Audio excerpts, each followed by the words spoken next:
G'day folks, and welcome to the very first edition of Australian Car Collector. Today we're going to take you on a fantastic journey from Dayboro over the mountain of Mount Mee through to Woodford, and along the line we're going to do a bit of a dog's leg and go to a Cars and Coffee where you'll meet a couple of wonderful characters.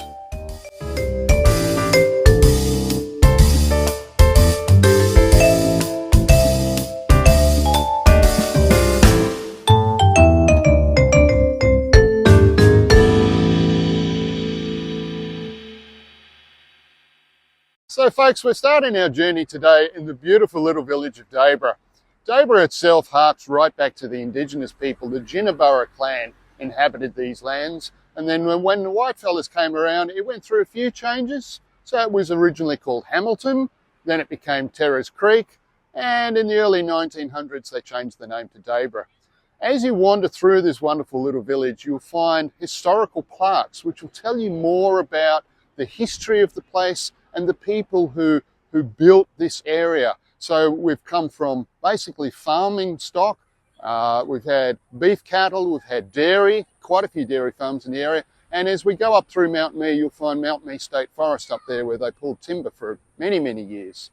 Dayboro itself has now got about 7,000 people in it, and as you wander through the town, you'll find just really, really nice places to eat. There's a great country pub up the road that we'll show you shortly. You can get your fuel supplies here before you start your journey up and over the mountain to Woodford.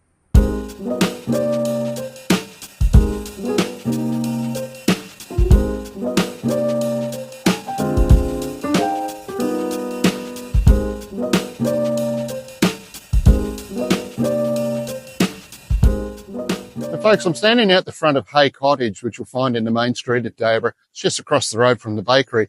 This is now a tourist information centre where you can come and get ideas on local drives around here, where to go, the businesses that are in town. And it's staffed by volunteers. I've just met a lovely lady in there by the name of Linda, and she was telling me that Hay Cottage, it was the original homestead of one of the early settlers of the family.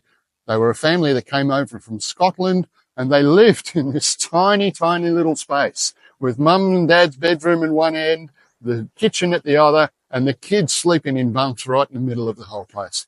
When you come through today, you'll find locally made handcrafts, you'll find jams, preserves, and they've got the most beautiful walking sticks in there, which Linda was just telling me just on the QT. Some of them, if you unscrew the top of the walking stick, there's a little container, and that's where you put your little drinkies and screw it back on again. So if you weren't wobbling on the stick before you started your journey, you could well be afterwards. It's a great place to come and visit, have a wander around, and the staff are just delightful.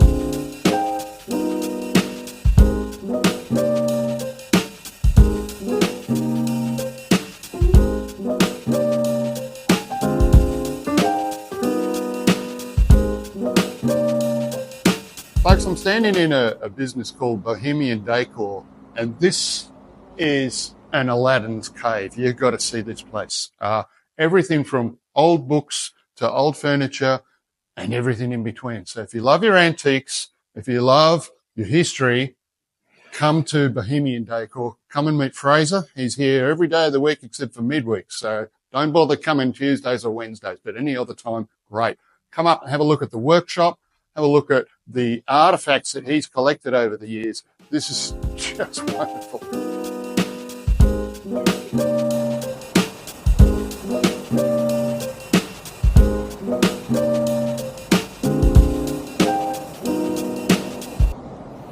Hey, I've just found this most beautiful hidden gem. It's right beside the butter factory in town here, and it's lovely. It's cool, flowing water. There's got to be platypus here somewhere.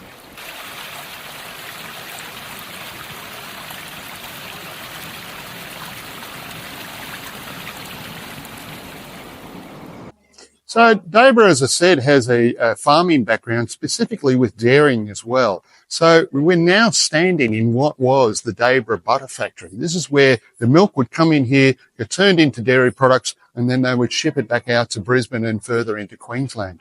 Nowadays, the Dayboro butter factory is made up by a few different businesses, and one of them belongs to the wonderful Bronwyn.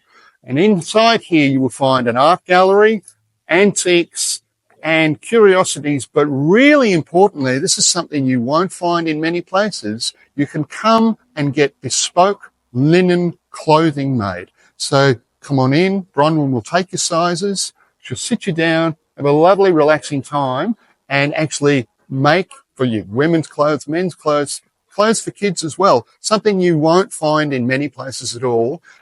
The art gallery side of things, every couple of months, the exhibition changes over. So the chances are when you come back next time, you'll find something different again.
So we're here at the Shannon's, used to be the auction house, and we're talking to Phil from Shannon's about his wonderful Mustang that he found in a backyard in Brisbane. So I'm going to be quiet now and just let Phil take the story. We call it the Metro Barn Find.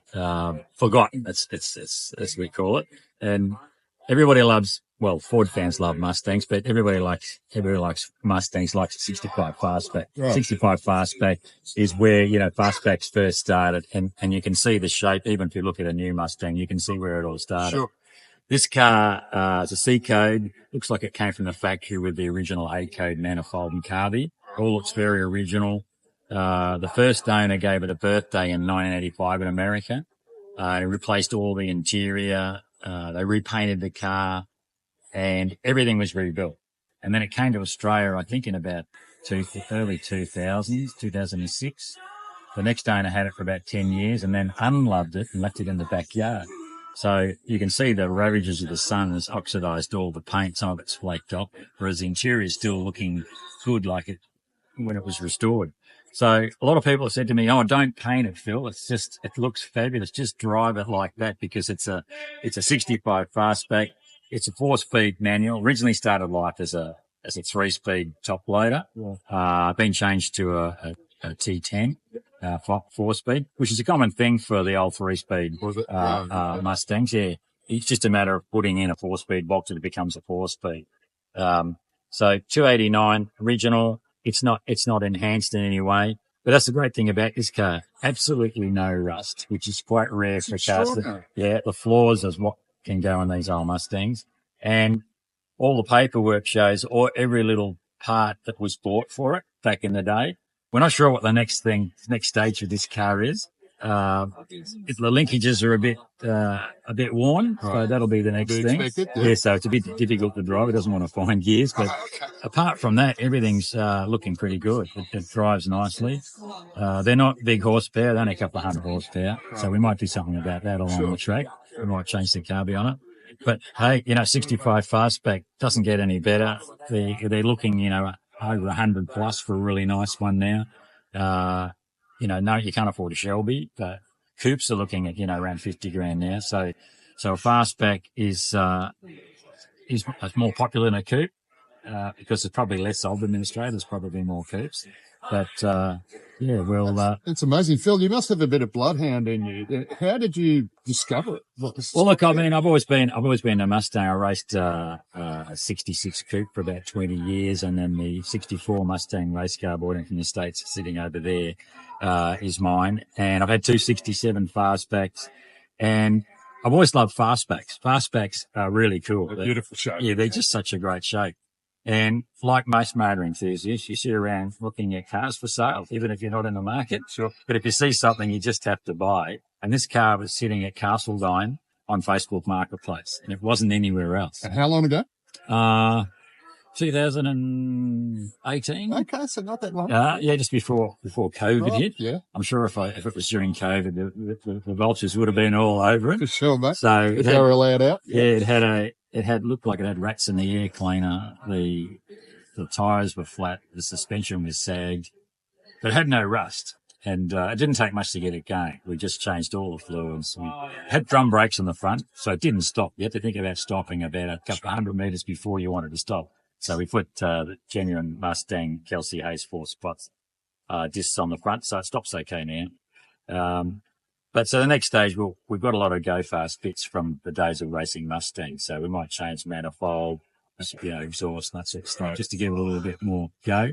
But otherwise, it's a sweet little fastback, and they're getting hard to get now. Oh, for sure. Yeah, they're in America. Especially without rust. Yeah. In America, you with exchange rate and what it costs to get a car out here, it's probably better off buying a Mustang here these days. Is that right? Yeah, because there's so many here. Yeah. I mean, I just did a piece on Mustangs recently, and in 1964, they launched at the World Fair in April the 17th, 1964, and they sold 22,000 on the first day.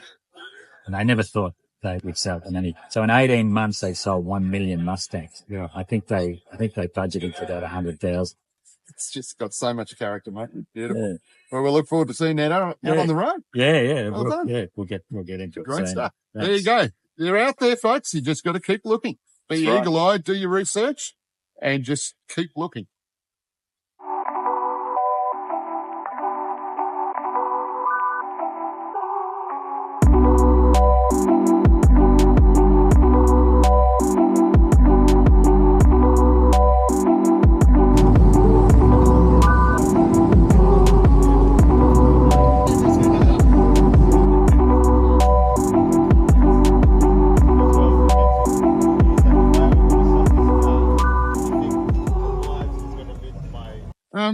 So, folks, we're here at the Shannon's X auction house, and I'm standing next to Eric. And I'm blown away by this most beautiful Impala, which Eric has built. He's a spray painter. And so what year is the car, Eric? 62 Impala. Okay. And how long have you had it now? Oh, probably about 7 years now. Right. Yeah. And you're saying to me before it's about a 5-year build? Yeah, it took 5 years to build, yeah. Wow. And is this, obviously this is lowrider style, is this the first of this type that you've done, or have you done a few of these now? No, this is the first one. I always wanted one, so I just had to jump at the first one that I could get. Wow, that's amazing. The mate. prices were going up. Oh, I had absolutely. to get one before couldn't afford one, yeah. Yeah. So what inspired this particular style for you? Oh, I'm always been into lowriders, you know what I mean? Like, it's sort of like Latino people that, Yeah. that's what we do, but, you know, with family and that, I did a lot of 4-cylinders, JDM in the past, but, you know, I wanted to do the Impala, so, Okay. yeah. Right. So, gotta do one. Yeah, for sure. And was there a history in your family of people who were crazy about cars? Oh, no, I think probably I'm the one that is the car guy. I got all my cars, they're all modified. You know, Oh, well can't help done. myself. I always think when I bought this, I say, all I'm going to do is paint it and drive it. Yep. And You couldn't stop. ended up being natural restoration and still not stopping, yeah. That's amazing, mate. Yeah. That's fantastic. So the spray job itself, you were telling me before you were a spray painter by trade. Yes. So have you done all of the paint work and the prep on this one? Yeah. All of it. Just incredible, mate. Look, it is an absolute credit to you, and thank you so much for bringing it along today to the Cars and Coffee here, and I'm just blown away. It's just wonderful. Thanks again. Yeah, and I ended up being pretty clean. I think it's just easy on the eye. Yeah. So. Yeah, well, it's certainly attracting a lot of attention here, mate. Yeah. So you've done a wonderful job, and there's nothing else here like it. It's extraordinary. Yeah. Well done. Thank you so much.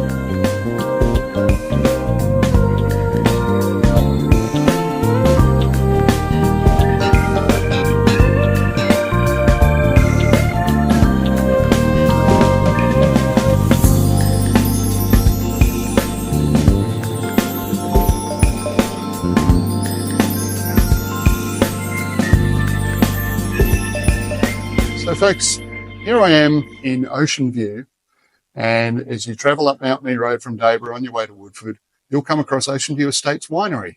And who would have thought that in the midst of it all, we would find a gallery dedicated to mathematics. So I'm standing here with Cal. And Hello. Cal is an author of some repute. He's written many maths books that have been used through Queensland schools and schools further afoeld in Australia, I believe. Yes, that's correct. So, Yes. Cal, tell us about this gallery, man. This is an amazing one. I've been involved in mathematics for a long time and was at QUT for 39 years teaching.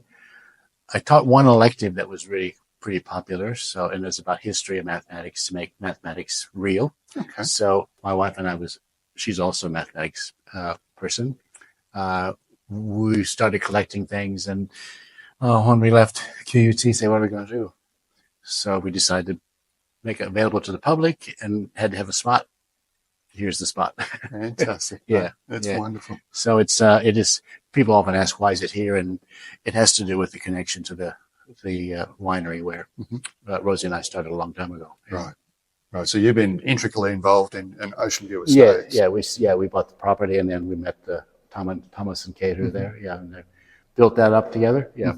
Oh, it's an amazing business in itself. Yeah, it's been Yeah. wonderful. So tell me about the inspiration behind the gallery itself. As I said, I had taught this elective, and I think it's one way that people can see that mathematics is not just this abstract thing. People are connected to it in its More tangible. its founding, and certainly it makes it more interesting for people who don't think they can do mathematics to see it can be possible. Okay, well, So there's it's more real, yeah.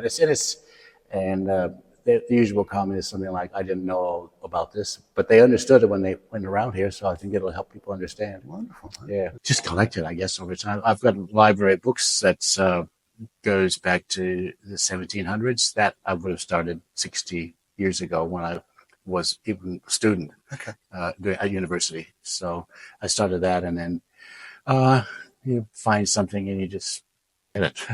And then when we started to do the gallery, we needed the pieces of art, which I didn't have. I knew what I wanted, but then you have to source the art and so forth to company. So we spent more than 2 years just doing that. Wow, that's amazing. Well, mate, if it's all right with you, we're going to have a look around. Okay. And see what we can discover. Okay. Thank you so much. Okay, great. That's wonderful. Good. Thanks.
That is Brisbane City, and we're up here at Ocean View, and this place is the Pit Stop Cafe.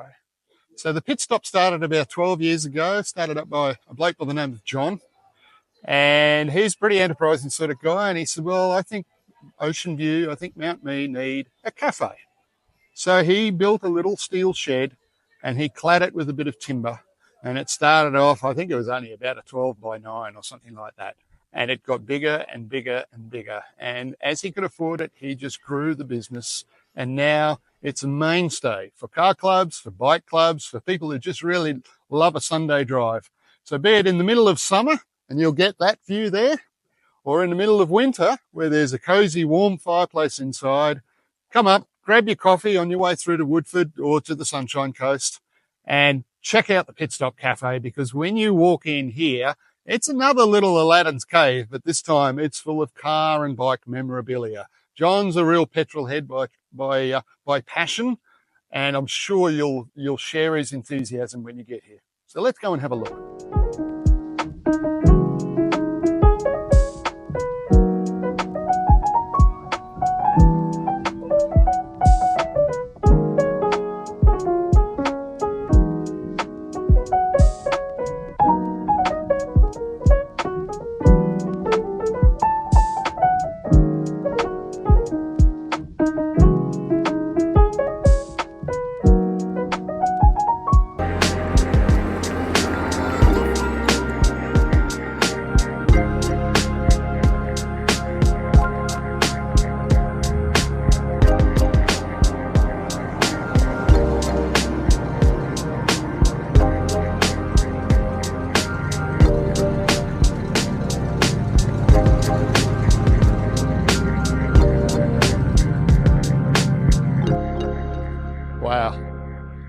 That, folks, is the Glasshouse Mountains.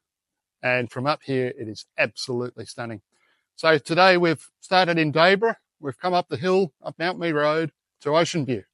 Stopped off at Pit Stop Cafe there and had a great lunch. Now we're at the Mount Mee Lookout. So they say Mount Mee probably came from a derivative of an indigenous language, which was Mia Mia. So they've changed the name. Whatever you want to call it, that is an incredible view. You can see all of the Glasshouse Mountains there, the ocean in the distance. Wonderful spot to stop. Let your family stretch their legs. They've got toilet facilities here as well. So if you're after a picnic, or just somewhere to chill and unwind. And I'll tell you what, I've been up here when the sun has been setting down there in the west, and it's just as gorgeous. And if you're a real early riser, when the sun comes up over that ocean early in the morning, it is the place to be.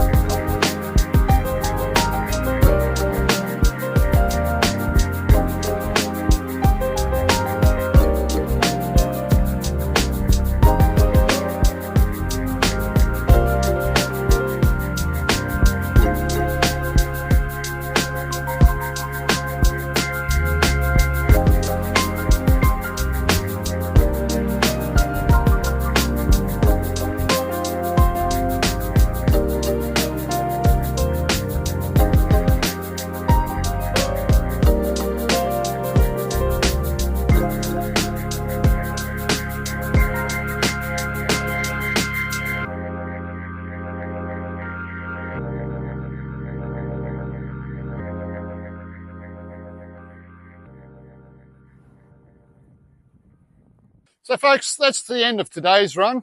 We've now landed in Woodford. That there is the Diagala Highway. If you go that way, you get to Caboolture. If you go that way, it'll take you to Kilcoy and Somerset Dam and a whole heap of other places, including eventually the Lockyer Valley. So Woodford's got a lot to offer in itself.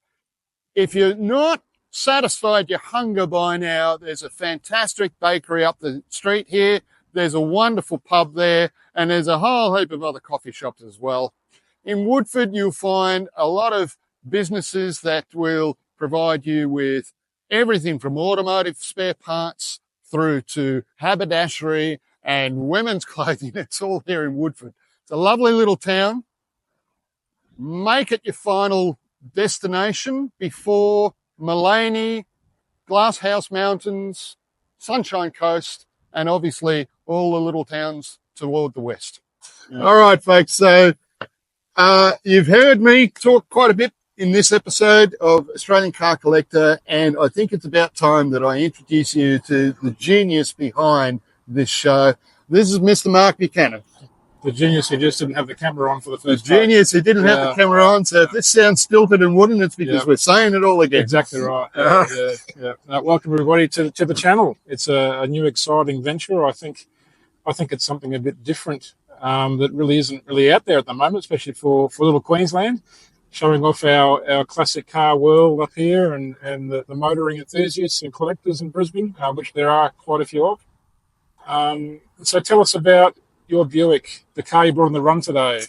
Well, I fell in love with the Buick when it came down our driveway one day, being driven by a mate of mine. Yeah. And I've always been into more British side of life, into Jags in particular. I've had about 4 Jags now, old and new. And this thing came down and this boat wallowed down our driveway, and I fell in love with the sheer size and the presence of the thing. Yeah. It's almost majestic in my view. And when he told me sometime later, about 4 years later, that he was looking at selling it, I said, well, I've got to buy it for you. And and that's that was me. you. Look, it's a lot of fun to drive. It's not a particularly quick car. Yeah. It's slow in the corners. It wallows around. It's very, very soft, but it's a cruiser. It's a cruiser, and it's just a lovely place to be. And that's my happy place. So I feel great when I And how did you find on the drive today around Mountain Mee? We started in Dayboro, we finished here now in Woodford. In Woodford, yep. Yeah. Look, if you don't expect too much of it through corners, it's great. Yeah. On the open road, it was meant for big American highways, and that's what it does well. So cruising up the coast to the likes of Noosa and such, it's a beautiful run. Beautiful drive in that car. Yeah. With the roof down, my wife and I decided that because we'd bought a convertible, the only thing that would ever cause us to put the roof up would be flogging rain. Right. So in the middle of winter, we, as Billy Connolly once said, there's no such thing as bad weather, just inappropriate clothing. So we just rug up and look like little caterpillars in cocoons as we're cruising along in this thing, because we're not going to let the weather stop us. We'll have the roof down every chance we can get. I have to say my beginnings, my very first car club was the MG Car Club, and many a time in winter heading out Warwick and whatnot. It was hilarious seeing these people who were just hell bent on having that roof down, Have the roof down. even though it's probably frost on their reading glasses as they're sitting in the car. Sure. Yep, that's just how they did it. Yeah, Yep. great fun. Real car You've got to be enthusiasts. dedicated. You've got to be. So, Mark, tell me about your life with cars, mate. I know that you've been heavily involved in publishing. You've had a lot to do with many of the car clubs around Brisbane in terms of promotion. You had your own magazine at one stage, and you've done a lot of video editing and a lot of videography. What got you bitten by the car culture? I was always into cars as a kid. I was one of those kids that could just name cars. I just love cars. I had every kind of Matchbox car you could ever imagine. I just love cars, and as you sort of get older, you kind of, your little cars you used to play with as toys become big ones. Yeah, sure. As the budget increased, so the size of the car. Exactly right. Yeah. So yeah, basically, I just always loved it, and how it came to be. I've been in, commercial art, media, advertising world forever, straight from college. So it sort of dawned on me one day, traveling to Leyburn Sprints, actually, once upon a time with a mate of mine in the car, and I turned to him and said, you know what, I'm going to start a sports car magazine. And that's what I did. It was called Lettered, as in the old fuel. Yep. It ran right to issue 15 in the end. And it covered motoring club lifestyle, amateur sport, car reviews and things like that. And so as time's gone on, that whole mindset's grown. Wow. So I became a sports car photographer. I did a lot of other stuff for other publications and magazines. Brisbane Motor Museum curation type stuff. So basically just kept building and building and building, and so this is basically an outlet of what I enjoy. So you've turned a passion into a career. Correct, yeah. And it's always a dangerous thing, converting a hobby into a job. But yeah, but the other side of it, they say if you love your job, if you love what you'll do, you'll never work a day in your life. Yep. It's fantastic. And here we are, 35-degree heat. Yeah, why not? And we're enjoying it. We're enjoying it. Absolutely. Yeah. Yeah, so tell me about the MG, mate. What year is it? It's a 1970 MGBL. Mm-hmm. L means? As in Leyland. Okay. Yeah, so they were built in Australia. It's got all the lightning bonnet? aluminium bonnet. Okay. I can't remember what else they did. They probably, reduced the foam and things here and there, knowing them, or forgot to put something on. I'm not sure, but it is supposedly lighter than your standard MGB. Right. And it's a Borg-Warner auto, which is also quite rare. 3-speed auto. So this is a car that my wife and I bought way back in our 20s. We're all told by family and friends not to. Yeah, money pit, breakdown, etc., etc. But it was quite the opposite. It was a car that we just loved. It was inexpensive to run, inexpensive to fix. And I still have it here today. It's been a work vehicle. It's been hill climbs. It's been in TV commercials. It's been all sorts of things. And even though now it needs a bit of TLC, the paint's getting old. I've got a bit of bubbling and everything else. I've still got it. I still drive it. After nearly 30 years. Wow. Yeah. And it's still an everyday driver when it needs to be. When it needs to be, it can be, and that's just the reality of that car. There's not too many classic cars that can brag that kind of.